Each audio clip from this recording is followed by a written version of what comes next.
2007. Então são 10 anos a mais, né? 10 anos de trabalho a mais, que bom, né? E hoje nós vamos falar sobre as leis morais, mais especificamente sobre a lei de adoração. E é a lei que abre, né, as leis morais. É a primeira lei que Kardec condensou dessa forma. E na verdade, eu me recordava dessa ideia, como a adoração pode ser uma lei, né? Eu ficava pensando, como a adoração pode ser uma lei.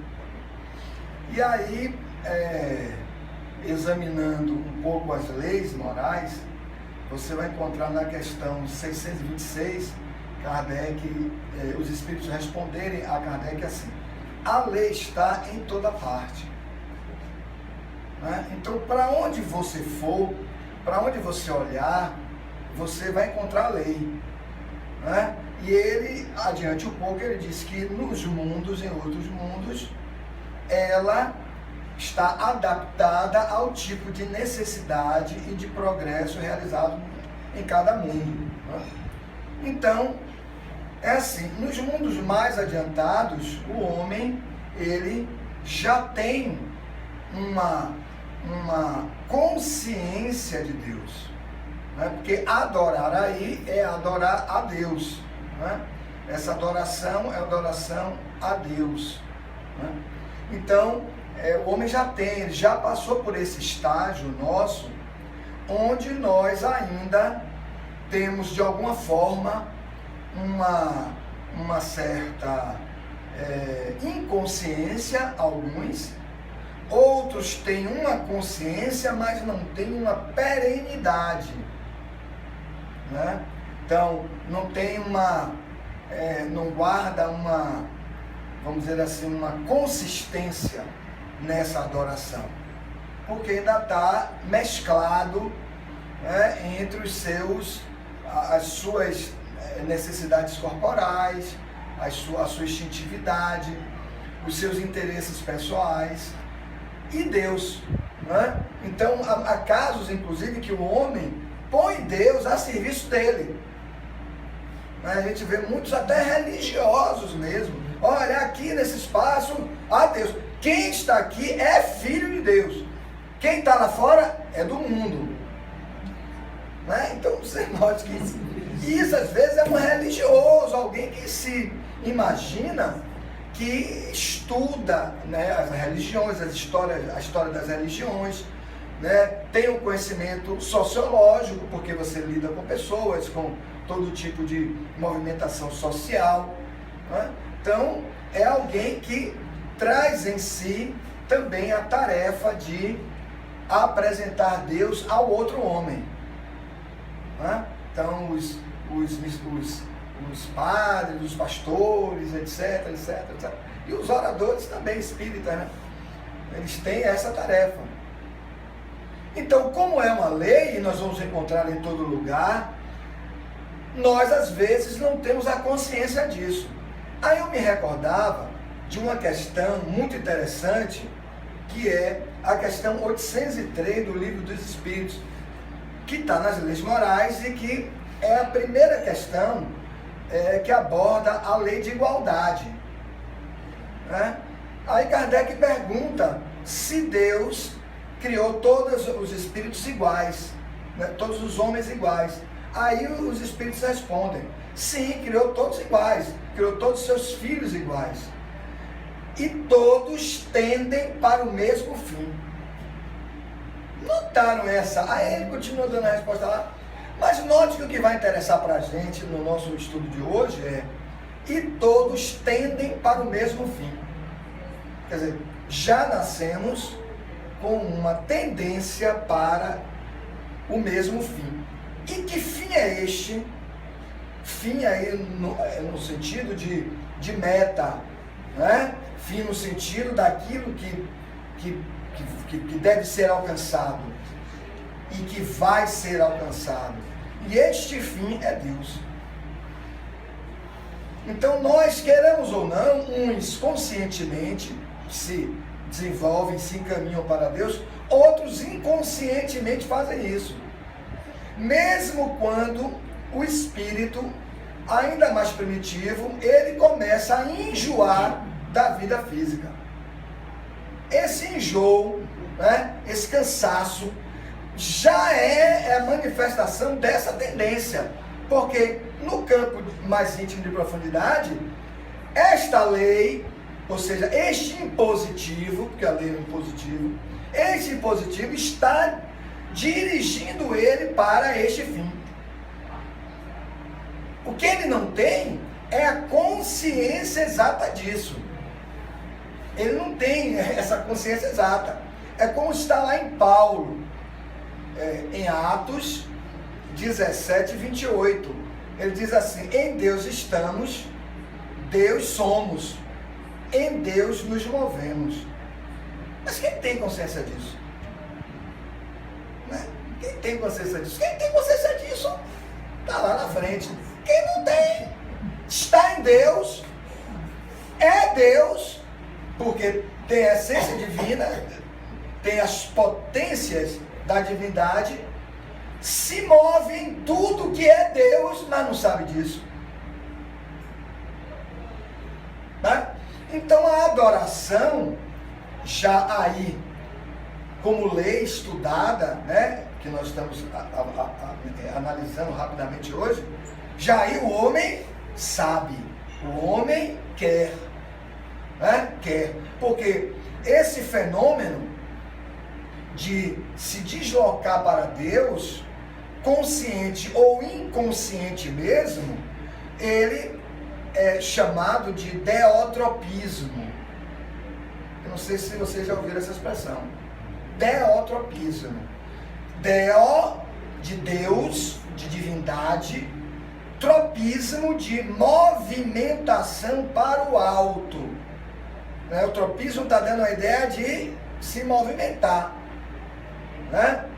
Quando se fala o tropismo é um deslocamento, conscientemente ou inconscientemente. Inconscientemente, ele é mais lento, porque as coisas vão conduzindo você para aquilo. Conscientemente, é mais rápido. E tanto mais consciente seja o indivíduo, tanto mais rápido será esse deslocamento. E tanto mais próximo o indivíduo se coloca de Deus. Né? Então, essa é uma coisa muito interessante, mas muito interessante.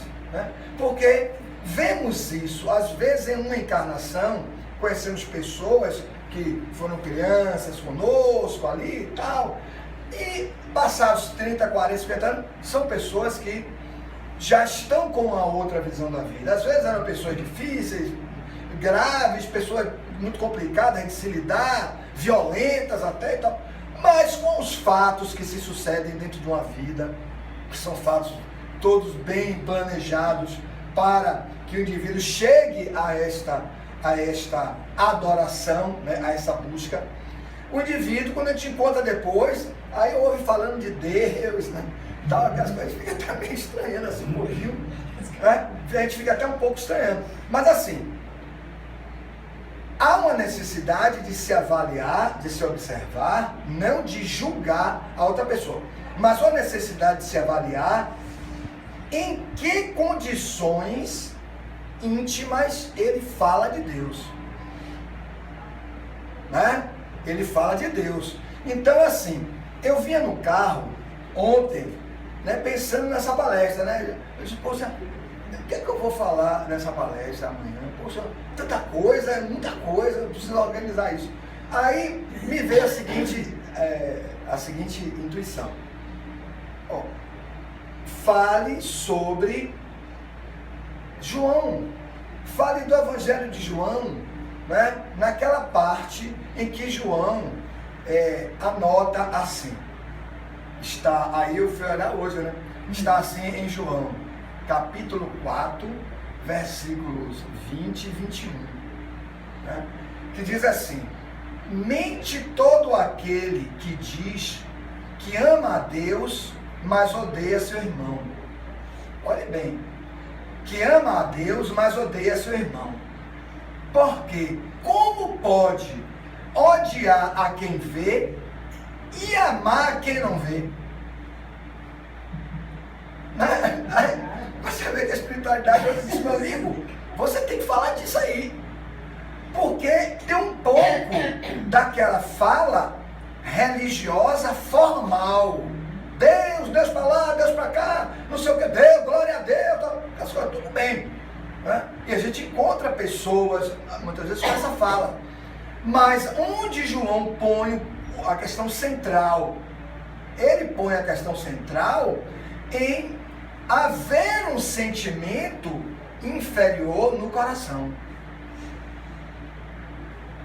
Fala de Deus, ama a Deus, né? Glorifica a Deus, mas odeia o outro. Aí João mata essa questão, porque ele diz, olha, como mente aquele que diz que ama a Deus, mas odeia seu irmão? A quem vê, e como ele pode amar a quem não vê? Porque ele abre esse capítulo 4, não sei se é o versículo 1 ou 2, acho que é o versículo 3, ele diz assim, ninguém viu a Deus. Ninguém viu a Deus, por causa do nosso nível de evolução. Ninguém viu a Deus. E aí lá na frente, no 28, é que ele vai falar isso. No 20 e 21. Os versículos 20 e 21, que ele vai falar sobre isso. E ele tem razão. Não é? Então, quando os espíritos tratam dessa questão na lei de adoração, eles dizem assim: em que consiste a adoração? Questão 649. Em que consiste a adoração? Pergunta Kardec. Aí os espíritos respondem: na elevação do pensamento a Deus. Na elevação do pensamento a Deus. Mas é só isso? Olha que coisa interessante. A resposta é curta. Em que consiste a adoração a Deus? Ele diz: na elevação do pensamento a Deus. Aí Jesus diz o seguinte: onde estiver o teu tesouro, aí estará teu coração. Bom, mas o que é o coração? O coração é o conjunto de todas as forças do Espírito. O coração é o conjunto de todas as forças do Espírito. Isso é o coração. Nessa linguagem, nessa representação das tradições religiosas. Que hoje as ciências já constataram isso. Eu não sei se vocês já ouviram falar da cardioenergética. Alguém já ouviu falar aqui? Da cardioenergética. A cardioenergética é uma ciência já. Há um conjunto de cientistas, os caras não são religiosos não, há um conjunto de cientistas importantes que já há algum tempo vem formando, constituindo e solidificando pesquisas em torno do coração, a ponto de dizerem nessas pesquisas todas que na verdade quem pensa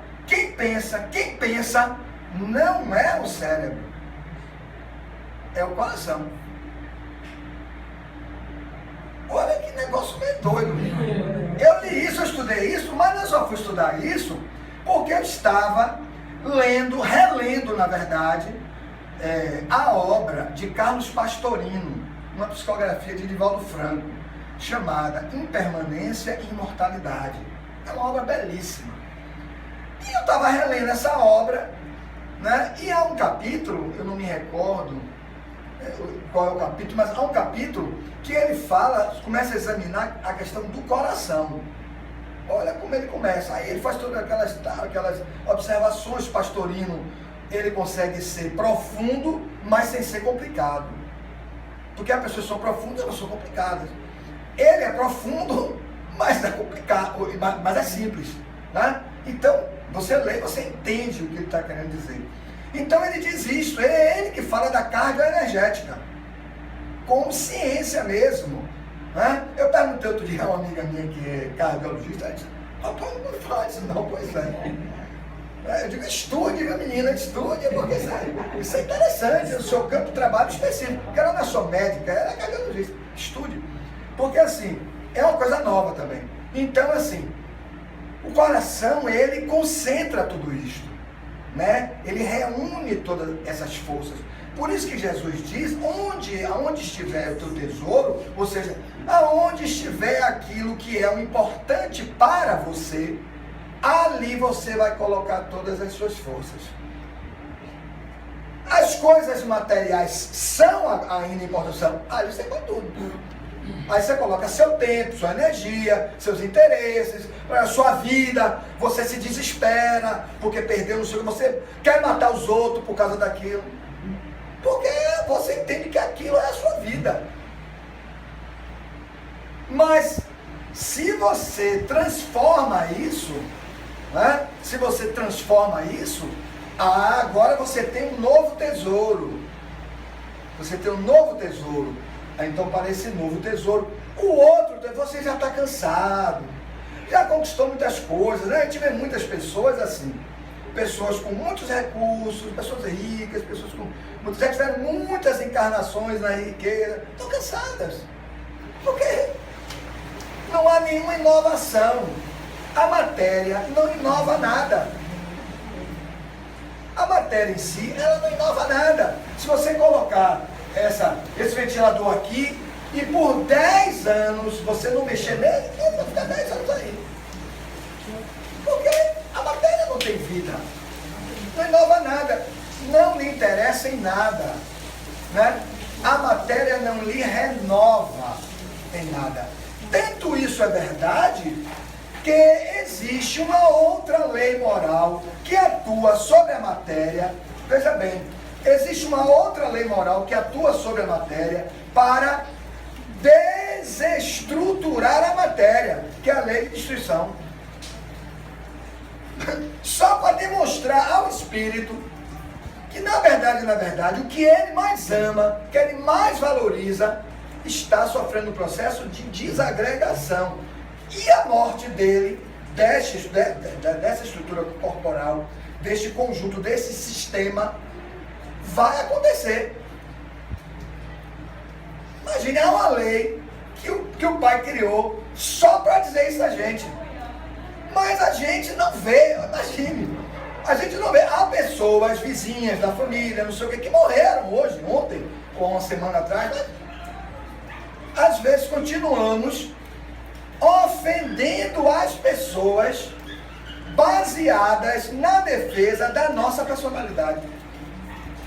Olha, aqui eu não quero saber daquela pessoa miserável que um dia falou mal de mim, não sei o quê. Mas porque não vemos a lei, não vemos como o Pai nos ama. Uma coisa interessante, não vemos como o Pai nos ama. Então, elevar o pensamento, né? Elevar o pensamento, o que é o pensamento? O que significa, em que consiste elevar o pensamento? Em que consiste adorar? Né? Elevar o pensamento a Deus. E elevar o pensamento, mas quem é o pensamento? O pensamento é o conjunto de todas as operações internas do Espírito. Isso é o pensamento. Olha como bate certinho com a carga energética e bate certinho com o que Jesus falou. A doutrina espírita vem para dizer isso. O pensamento é o conjunto, é a reunião, é o fruto, é o produto, né, do ato de pensar. E o ato de pensar é o ato de reunir todas as forças internas e construir um ente vivo. André Luiz. Quem diz isso é André Luiz. Quem diz que o pensamento é um ente vivo é André Luiz. Um ente vivo que sai de nós e tem vida própria. Ele vibratoriamente, ou ele ganha o universo. Uma coisa interessante. Então veja como essa reunião. Mas não se pensa aqui, se pensa aqui. Por isso nós vamos encontrar Jesus o tempo inteiro falando do quê? Do coração. Aí você fica, fala do coração, o tempo todo do coração. Mas o coração, porque ele já sabia disso, o coração é esse centro de todas as forças, é o coração. É o centro de todas as forças. Então, quando ele no Sermão da Montanha, ele se expressa assim: bem-aventurados os puros de coração, porque verão a Deus. Aí você fica, poxa, mas puros de coração? Essa pureza de coração vai bater com o que está em João. Mente todo aquele que diz que ama a Deus, mas odeia. Não há pureza de coração. Se você odeia, não há pureza. Aí ele diz: bem-aventurados os puros de coração, porque verão a Deus. E João diz: você não pode amar a quem você não vê. A quem não é a expressão exata. Mas na falta de um vocábulo que possa bem designar Deus, ele usa essa expressão. Porque Deus não é este algo. Deus é um algo que não é uma pessoa. Deus não é um espírito. Deus é este algo que nós estamos conhecendo. É isso que é Deus, porque quem se arriscar a definir o que seja, os espíritos, para facilitar o nosso entendimento, eles dizem: é a inteligência suprema. É a inteligência suprema. Quer dizer, a inteligência máxima, a inteligência que não está abaixo de nenhuma outra inteligência. E a ação de inteligir é a ação de conhecer, é a ação de decodificar, é a ação de conjugar uma coisa com a outra. Fulano é muito inteligente, ele inventou aquilo. Ele conheceu, teve ciência de determinados métodos, recursos, determinada coisa, de outra coisa, juntou tudo. O cara inventou, isso já existia, só que isso existia separado. Ele juntou.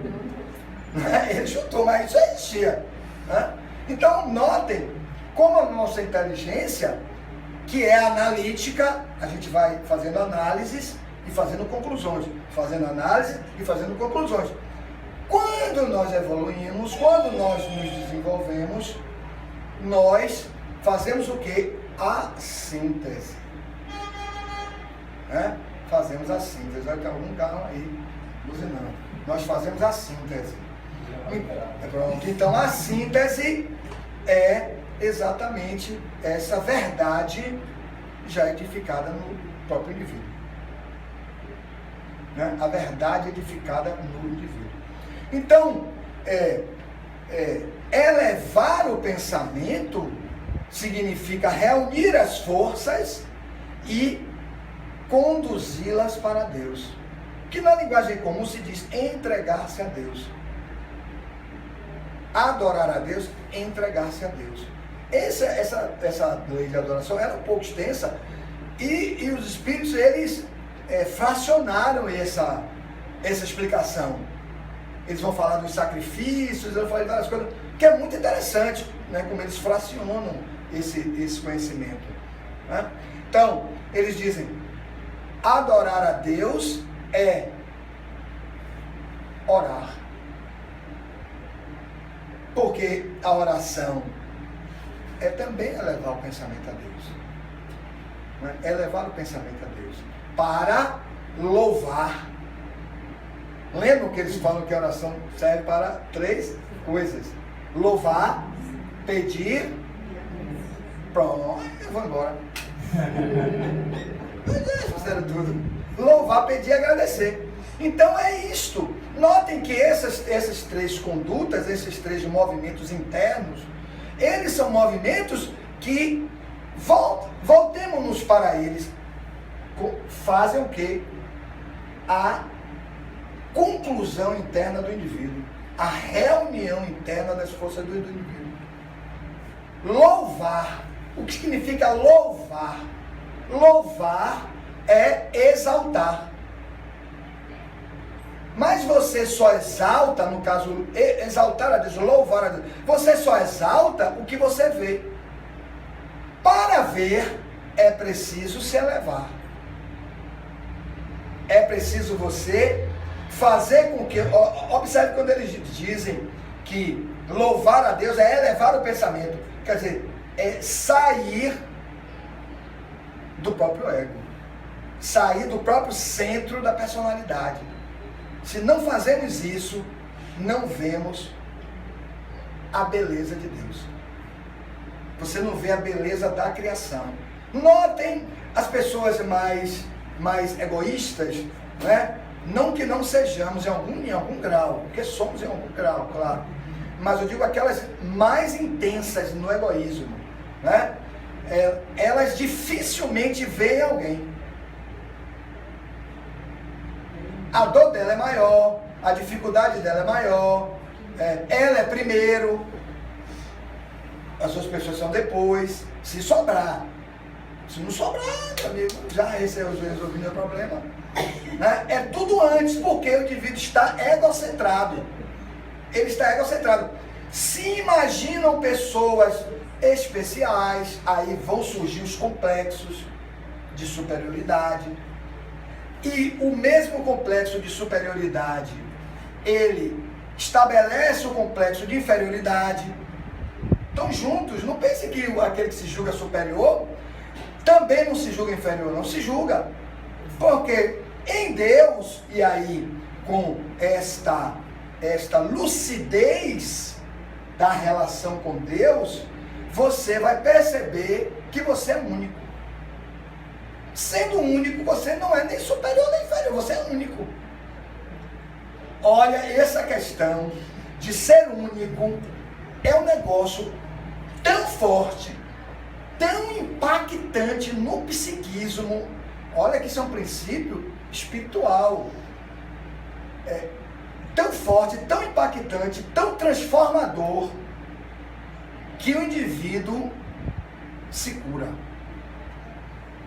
Se ele tiver essa noção. Mas se ele for, como eu fiz ali, quando eu cheguei aqui, pô, esse sapato de Diego é bonito.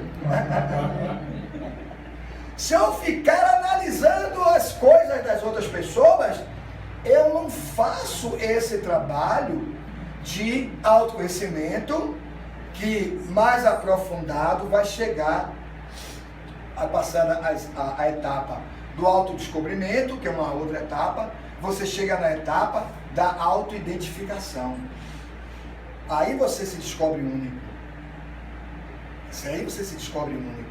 E aí você começa a sair da personalidade. A personalidade começa a sofrer fragmentações. Isso não é algo imediato, mas é algo iniciado, que vai se concluir em outras vidas lá pela frente. Mas você vai chegar em algum ponto que você dirá, como Paulo disse, já não sou eu quem vive. Lembra disso? Mas é o Cristo que vive em mim. Para chegar nesse ponto, né? Há muito o que fazer. Porque notem, não é a mera oração. Tanto que nesse estudo da lei de adoração, os Espíritos dizem, para Deus a prece que tem um resultado louvável é a prece sentida de coração. A frase é essa, sentida de coração. Porque é sentida com todas as forças. Eu posso fazer uma prece intelectualizada. Acho que oração daquele cara. Pai, que o senhor quer mais rápido. Muito intelectualizada. Você diz, rapaz, eu acabei de ouvir um tratado sobre todo o Evangelho. Sim, mas isso pode não significar que pode ser que você reuniu todas as forças de sua alma nessa relação com Deus. Porque a oração é uma relação direta. A oração é um recurso que estabelece uma relação direta com Deus. Direta essa relação. Se você vai contemplar a natureza, você vai se relacionar com Deus pela natureza. Se você vai ouvir uma mensagem, você vai se relacionar com Deus pela mensagem, que o pastor trouxe, que o expositor trouxe, pela mensagem.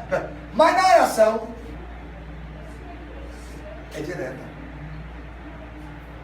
Lembra? Sermão da Montanha. Jesus, ele diz assim, quando fores orar, deixa a tua oferenda no altar. Ou seja, aparta-te de tudo que é material. Ah, eu trouxe aqui ouro, eu trouxe... Não, ele diz, deixa a tua oferenda no altar. Recolhe-te no teu quarto. O que é o quarto? O mundo íntimo. Que o teu pai que vem em secreto, porque Deus vem em secreto? Porque ele está em nós. Não tem como ele não ver, ele está em nós. Que teu pai que vem em secreto te recompensará. A oração também é um pedido.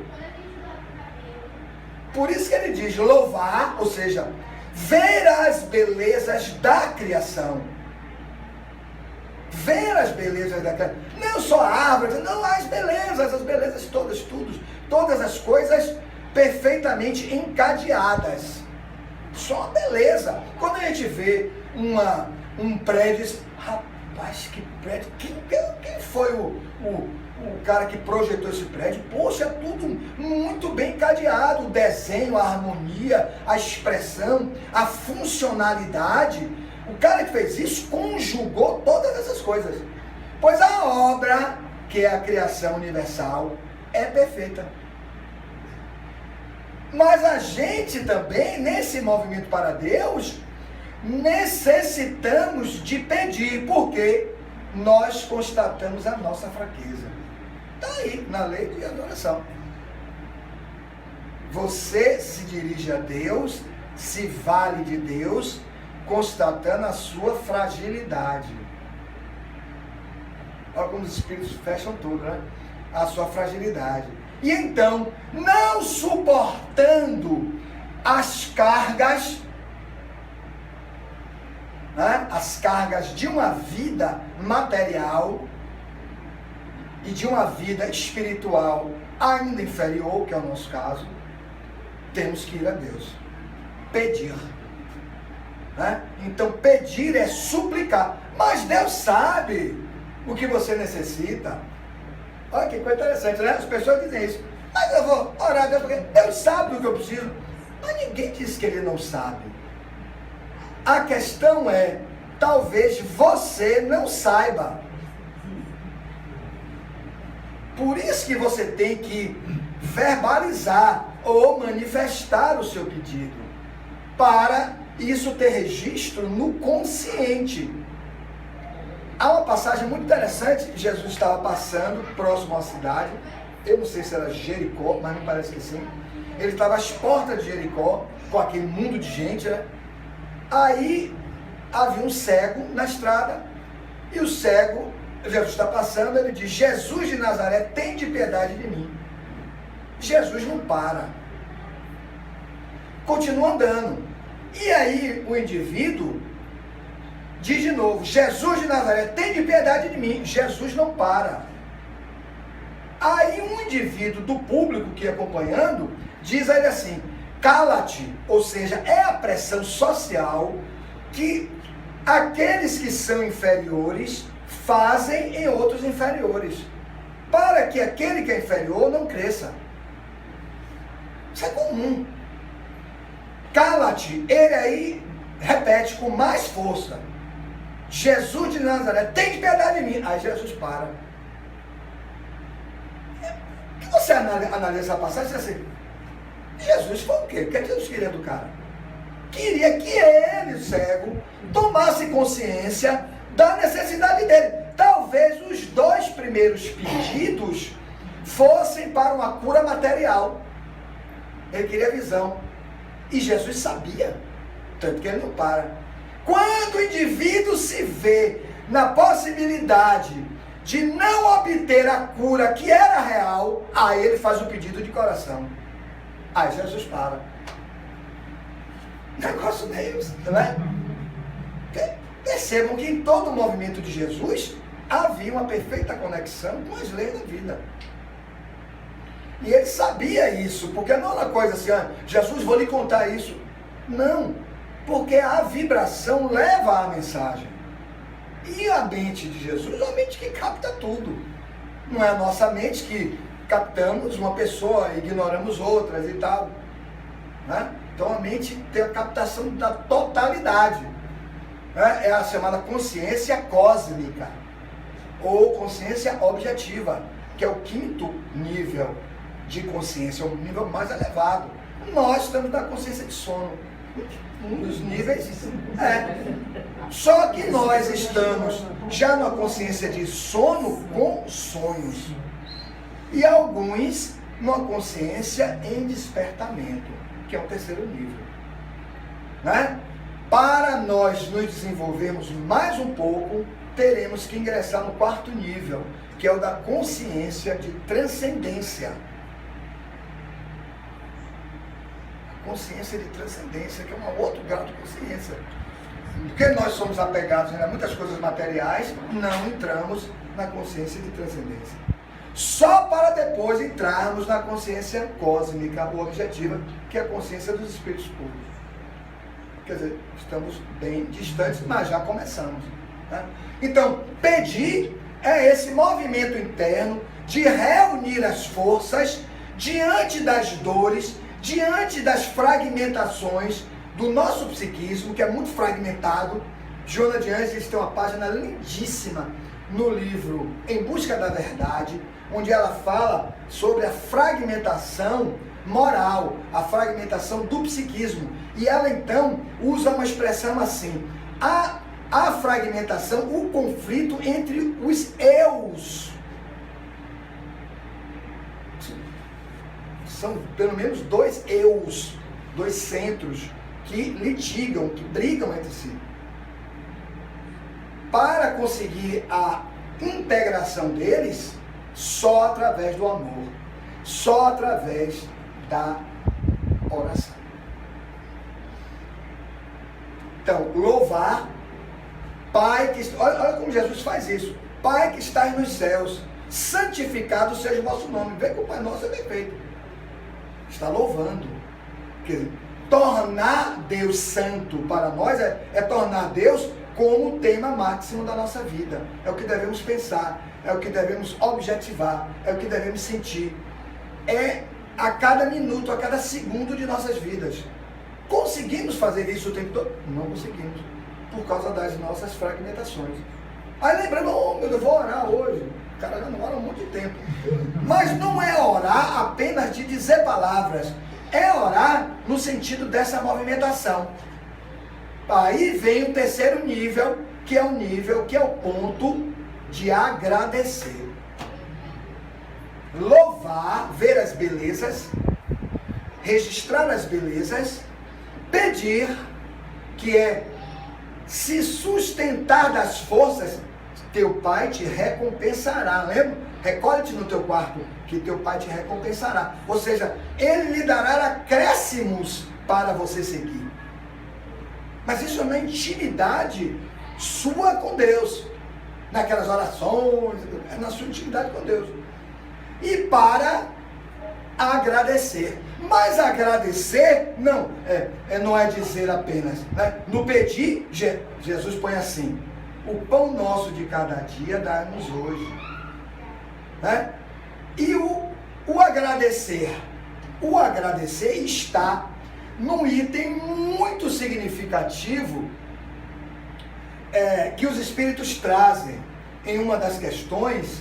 Eu não me lembro a questão aqui agora, mas é quando eles dizem assim: aqueles que oram apenas com os lábios, aqueles que oram apenas por frases prontas, mas não fazem da oração um estudo de si mesmas. Notaram essa sutileza aí? Isso é uma sutileza. Olha como eles dizem: mas as pessoas que oram com frases prontas, etc, fazem uma movimento, mas não oram com a profundidade, porque não fazem o estudo de si mesmas. A expressão é essa. A expressão de si mesmas. Então, onde eu acho isso no Pai Nosso? no Pai Nosso, tem um momento, lá no finalzinho, que Jesus diz assim: perdoa na medida, as minhas ofensas, na medida em que eu perdoar meus ofensores. Há nisso um autoexame, há nisso um estudo de si mesmo, há um exame. É autoconhecimento na oração. Há autoconhecimento, os Espíritos dizem assim, autoconhecimento, porque é um estudo de si mesmo. Há autoconhecimento na oração. Então, agradecer é modificar-se. Agradecer é modificar-se, é tornar-se melhor. Agradecer, oh meu Deus, obrigado por tudo, viu? Oh, febre passou, obrigado. E vai embora, não sei, e aí, meu amigo? Não sei, isso, e aí?